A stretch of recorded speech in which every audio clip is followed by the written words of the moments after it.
दोस्तों, एक कहावत है कि जहां न पहुंचे रवि वहां पहुंचे कवि। लेकिन अब इंडियन क्रिकेट की बात अलग हो गई है। जहां न टिके सभी वहां टिके रवि। कोविड के पहले हो या बाद में, जब से अश्विन और जडेजा टेस्ट टीम में आए तब से दोनों का बैट से कंट्रीब्यूशन रहता ही है। खास करके इंडियन सॉइल पर दोनों रहाणे और धवन तक से परसेंटेज के मामले में आगे हैं। इसलिए जब कल इंडिया 144/6 पर मुश्किल में था, तब भले ही फैंस को पाकिस्तान की तरह इंडिया के साथ दुर्घटना होने का डर लग रहा था, लेकिन भैया हम तो चिल थे, क्योंकि हमें पता था कि पिच पर दो रवि हैं, एक रविंद्र जडेजा और दूसरे रविचंद्रन अश्विन। इनमें से कोई एक भी टिक गया तो इंडिया 300 रन आराम से बना ही लेगा। और जैसे ही 300 बनेंगे, वैसे ही चौथी पारी खेलने वाली बांग्लादेश की हालत खस्ता हो जाएगी। हम यही सोच ही रहे थे कि अश्विन ने शकीब को 2 झन्नाटेदार चौके लगाए और काउंटर अटैक शुरू कर दिया। फिर जडेजा ने भी हाथ खोले और उसके बाद जो हुआ वो इतिहास है, क्योंकि कल इंडिया 10 टेस्ट मैचों का सफर शुरू कर रहा था। वो 10 टेस्ट मैच जिनके दम पर हमें वर्ल्ड टेस्ट चैंपियनशिप के दरवाजे तक पहुंचना है। वो 10 टेस्ट जो कई सुपरस्टार्स के आखिरी टेस्ट होने वाले हैं। ऐसे में अगर उस स्लॉट के पहले ही टेस्ट के पहले ही दिन इंडिया बैकफुट पर आ जाती है, तो आगे का सफर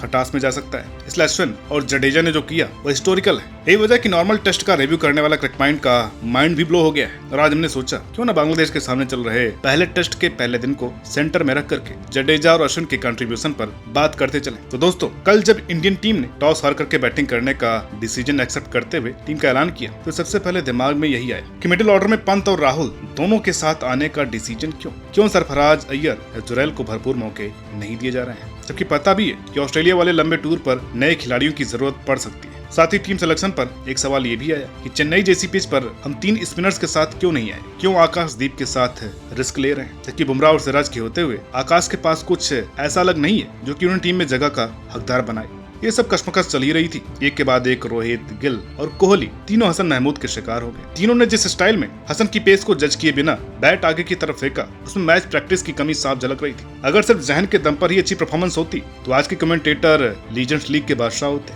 मगर ये सच नहीं है। बड़ा नाम होने से रन नहीं बनते। खैर, हम यहाँ किसी को ओवर क्रिटिसाइज नहीं करेंगे। बस इतना है कि बांग्लादेश को हल्के में लेकर कल इंडियन टीम मैदान में उतरी थी, जिसका नतीजा स्कोर कार्ड पर 3 विकेट के बाद सिर्फ 34 रन था। वो तो एक छोर पर यशस्वी रन बना रहे थे, जिनकी वजह से ऋषभ के साथ 99 बॉल्स में 62 रनों की एक तेज पार्टनरशिप पनपी। वरना हालात और भी खराब हो सकते थे, क्योंकि 96 पर 3 विकेट के बाद एकदम से इंडियन टीम जो 144/6 तक हो गई, वो भी चौंकाने वाला था। पंत 39 रन, जायसवाल 56 रन और राहुल 16 रन। तीनों इंडियन टीम की मेन कड़ी या कहें मेन उम्मीदें एक बार फिर से ढेर हो गई, जिसका नतीजा ये रहा कि इंडिया को 200 रन बनाने के भी लाले पड़ गए। ऐसा बहुत कम देखा जाता है कि इंडियन कंडीशन में बैटिंग टीम पहले दिन से ही बैकफुट पर चली जाए, मगर इसके पीछे एक सिनेरियो ये भी है कि अभी तक इंडियन धरती पर टेस्ट मैचों में अभी टीम ने 141 बार टॉस जीतकर सिर्फ 9 बार पहले बॉलिंग ली है, जिसमें से आखिरी 8 बार ऐसे इंसिडेंट पर इंडियन टीम स्ट्रगल करती हुई नजर आई है, क्योंकि उन 8 मौकों पर इंडिया 2 बार हारा है और बाकी के 6 मैच ड्रॉ रहे हैं। यानी जब भी मेहमानों ने टॉस जीतकर बैटिंग की है, हम मैच नहीं जीते हैं। यही कुछ कल 43वें ओवर तक चलता रहा, मगर उसके बाद 2 रवि के मैदान में उतरे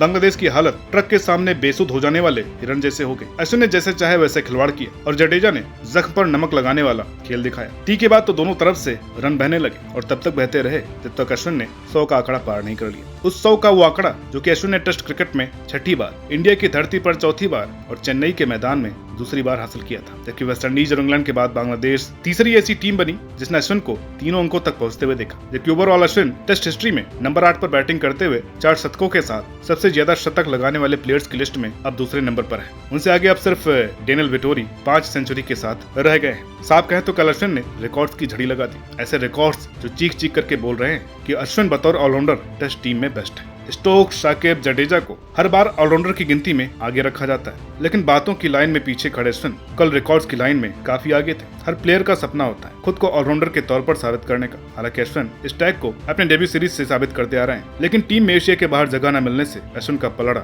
हल्का पड़ जा रहा था। यही वजह है कि जब हनुमा के साथ अश्विन ने सिडनी टेस्ट बचाया था तो कहा था कि मुझे मौके मिले तो मैं 360 डिग्री प्लेयर बन सकता हूँ। कल अश्विन उसी मकसद के साथ खेले, सब कुछ भूल करके बस वो ट्रायल दे रहे थे, खुद को स्पिनर से ऑलराउंडर की श्रेणी में ले जाकर के ऑस्ट्रेलिया में अपनी इंपॉर्टेंस साबित करने का। अब टेस्ट में आगे क्या होगा ये तो पता नहीं, और आज पूरे दिन क्या होगा उसका जिक्र इस वीडियो में नहीं है, मगर इतना जरूर है कि इंडियन क्रिकेट में अश्विन के कल के शतक ने उन्हें अलग मुकाम पर पहुंचा दिया है। तो अश्विन भाई के बारे में 2 शब्द कमेंट बॉक्स में जरूर लिखिएगा। वीडियो अच्छी लगी हो तो प्लीज लाइक कीजिएगा, शेयर कीजिएगा। और हाँ, हम लोग ज्यादा से ज्यादा आप लोगों की डिमांड पर काम करने की कोशिश कर रहे हैं, तो थोड़ा समय दीजिए। जो ज्यादा हाई डिमांड में होता है वो वीडियोज हम पहले लाने की कोशिश करेंगे। तो मिलते हैं आपसे अगली वीडियो में, तब तक के लिए नमस्कार।